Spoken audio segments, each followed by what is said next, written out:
Hello, welcome back to the channel. My name is Jay and I am a naval historian, and you're in for a little bit of a treat. I'm getting into part two of a four-part series on Operation Forager, also known as the Marianas Campaign in the Second World War.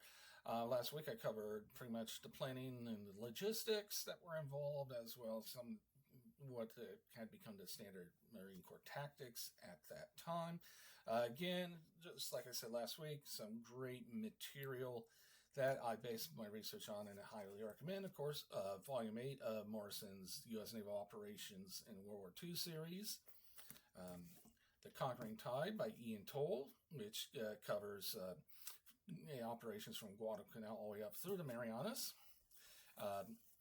The late Jim Hornfisher's The Fleet at Flood Tide, which starts with the Marianas Campaign, and because there was a little naval battle in there known as the Great Marianas Turkish Shoot, also recommend Barrett Tillman's Clash of the Carriers. Now, with that, like I said, the heart of the of Operation Forager was the seizure of the islands of Saipan, Tinian, and Guam. As mentioned last week, the pre-landing aerial and naval bombardment began at midday on June the 11th. The goal of this assault was to soften up the Japanese defenses as much as possible before the Marines were landed. The initial plan was to bombard Saipan for 3 days and then shift to Guam and then to Tinian while the assault on Saipan was wrapping up.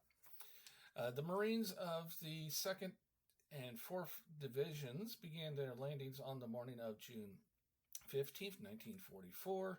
As you can see here, the Amtraks are being deployed thanks to and being supported by naval artillery from cruisers and destroyers. And so as soon as the first Amtraks and Higgins boats hit the beach, beaches on Tinian's southwest shore, the Japanese defenders opened fire on the Marines. As the number of islands in Japanese control was quickly dwindling, and with the strategic positioning of the Marianas, the defenders had plenty of time to fortify Tinian and Saipan and hold in their artillery. Adding to the onslaught of Japanese fire, became apparent to everyone that the pre-landing bombardment was ineffective at best. Therefore, as the day one objective was not reached on June 15, the decision was made by Kelly Turner and Howland Mads Smith to deploy the 27th Infantry Division onto Saipan, canceled the planned assault on Guam that was scheduled for June 18th, and concentrate themselves to securing one island at a time. Fortunately, while planning Forager, Spruance and his staff made the decision to keep the plans flexible, allowing for any changes to be made quickly, and which was a good thing because late in the evening of June the 15th, USS Flying Fish spotted and reported that the Japanese combined fleet had passed through the San Bernardino Strait and into the Philippine Sea. Spruance and Mitchell were informed by naval intelligence within hours, and with the consultation of Turner and Smith, began to formulate a plan to defend the invasion force from a Japanese naval counteroffensive. As they calculated that the earliest the Japanese would arrive would be June 19th, the decision was made to offload as much of the crucial supplies needed for the infantry to continue their advances on Saipan by the end of the day on June 18th.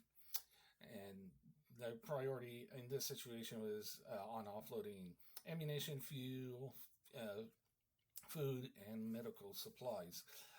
At nightfall on the 18th, those operations would end, even if transports weren't fully unloaded of the most necessary supplies. And then those transports, under the protection of the old battleships and escort carriers, would sail due east, getting as far from the islands as possible. And those supplies would have to be offloaded onto beaches that were pretty much still being fought over on and not fully secured on June 17th. So you can imagine Marine orderlies Japanese and Studevars unloading cargo ships while having to take a break every once in a while to just shoot off their weapons and as covering fire just to make sure that the Japanese would not overwhelm their position. So meanwhile, as part of this plan, Mitchell would sail to the west of the Marianas, placing Task Force 58 in a position to defend the invasion force and the transports.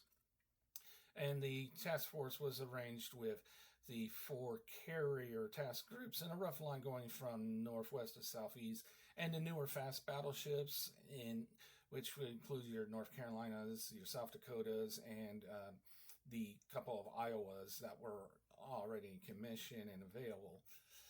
They were formed in a task group to the west of the aircraft carriers. Due to the need for the carriers to turn into the wind to launch and recover aircraft, and the wind generally coming out of the east in this part of the Pacific, Task Force 58 would have to sail as far west as possible towards the Japanese fleet, as the carriers would have to turn away from their enemy for flight operations. Although I will say we'll go more into that next week when we discuss the Battle of the Philippine Sea, also known as Great Marianas Turkey Shoot.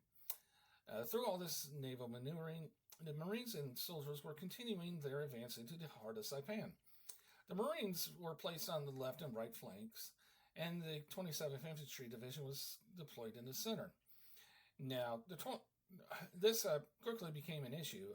The 27th Infantry Division and its soldiers followed standard Army protocols and advanced slowly across the island, as they were trained to secure every enemy position they came across. The Marines, by their nature of being an expeditionary force, was advancing quickly, only being slowed down by the larger Japanese positions and bypassing as many smaller ones as they could. And as you can tell by this chart, the 27th Infantry Division found itself bogged down by a detachment of 4,000 infantry or Japanese defenders in the middle of the island in what would become known as Death Valley. Despite outnumbering the Japanese or finding a way to bypass this obstacle for most of the division, Major General Ralph Smith, commander of 27th Division, and no relation to Hall and Matt Smith, had his troops methodically cleared the valley. As this created a horseshoe bend in the American lines as the Marines were advancing at a quicker pace than the soldiers, it caused gaps in the lines to appear. And now this infuriated Howland Matt Smith, hence the name, as he thought that Ralph Smith was failing to motivate his troops to continue their advance at a quicker pace. So Howland Matt Smith, he went up the chain of command and expressed his frustrations to Turner and Spruance, and Spruance gave permission to relieve Ralph Smith of command. This action became controversial amongst the U.S. Army in the Pacific, as a Marine had relieved one of their own from command. And this also did affect further decisions on down the line. And despite their commander being sacked mid-flight, it would still take the 27th Infantry Division 6 days to clear Death Valley and catch up with the Marines. Once the land force was out of Saipan's mountainous core, it quickly advanced north to finish securing the island. As it became clear that the battle was ending, the more radicalized Japanese defenders started spreading propaganda through the civilian population, stating that the advancing Americans were going to treat them poorly and even kill them. So as a result of this, unfortunately, around 1,000 civilians were convinced to commit suicide rather than to surrender. As would become a common occurrence through the end of the Pacific War, 3,000 of the remaining Japanese defenders would make a final desperate banzai charge on the morning of July the 7th against the positions of the 27th Infantry Division. The Marines would relieve the 27th Infantry Division after that attack, and this island was declared secure on July the 9th, 1944, 24 days after the operations and landings had begun. So with Saipan secured, the focus of Operation Forager was shifted to Tinian and Guam, yet the Americans were just beginning their operations on Saipan. Before the island was declared to be uh, secured, the U.S. Army Air Forces began building new airstrips and enlarging the existing ones, as one of the principal goals of Operation Forager was to provide that air base for the B-29 super fortresses.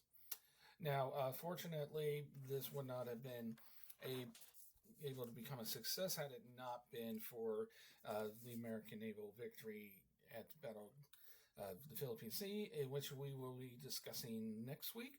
So please give it a like if you enjoyed what I went over this week. Please subscribe so that way you get notified of when we go to the next part. Share this with anyone who you think will enjoy this. And of course, if you decide to leave any comments, please be kind and respectful. And until next week, I will see you later. Bye-bye.